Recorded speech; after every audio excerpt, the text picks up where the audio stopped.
আসসালামু আলাইকুম। আমাদের আজকের প্রজেক্টের দ্বিতীয় অংশটি হচ্ছে মোশন সেন্সর নিয়ে কাজ।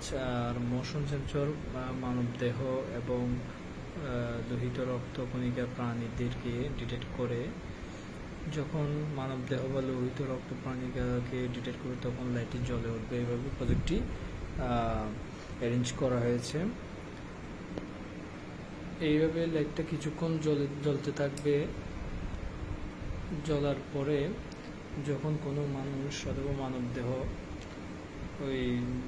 ওই পথ দিয়ে আসা যাওয়া করবে তখন ওই মোশন সেন্সর ডিটেক্ট করার পর লাইটটি জ্বলে উঠবে। যেমন দেখুন,